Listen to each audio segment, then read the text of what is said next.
ভেনেজুয়েলাকে এবং তার সক্রিয় সারা বাংলাদেশে হাইজ্যাক করে নিয়ে গেল, এর প্রতিবাদ করছি আমরা।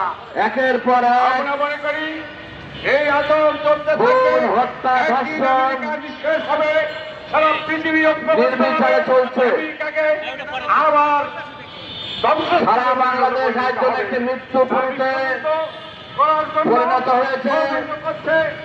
সারা পৃথিবী সকালে উঠলেই অশান্তিতে ঘুম ভাঙলেই আমরা দেখি তৈরি করা মণি ভট্টাচার্যকে গুলি করে হত্যা করা হয়েছে। দুঃখজনক ঘটনা।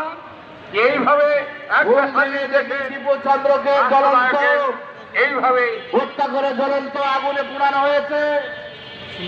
সে দেশের হত্যা করে দেখে ঘুম ভেঙে দেখে একজন আনসার ওই সদস্য দেশের সম্পদ লুণ্ঠনের জন্য আরেকজন তারা আনসার পরিকল্পনা সদস্য করেছে। ইতিমধ্যে তারা সিদ্ধান্ত নিয়েছে তার সহকর্মীকে গুলি করে হত্যা করেছে।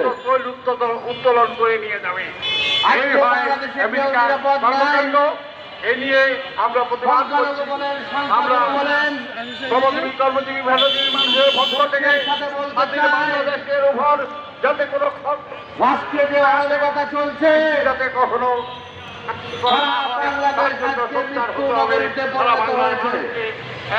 আগামী দিনে আমাদের আজকে গতকাল আমরা যখন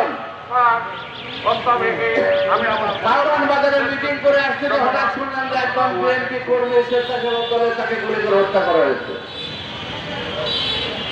আমরা সেদিন মালিবাগ যাচ্ছিলাম, মিরপুর 1 নম্বরে মঠবাজার একটা রেস্টুরেন্টে বসে আছে। ওই রাস্তায় যাবো, হঠাৎ করে শুনে একজনের বোমা ফেলে সেখানে একজনের মাথা খুনে পর্যন্ত করে যেতে তাকে হত্যা করা হয়েছে। আমরা বাংলাদেশ সমৃদ্ধ সমাজের আজকে আমার সংখ্যালঘুদের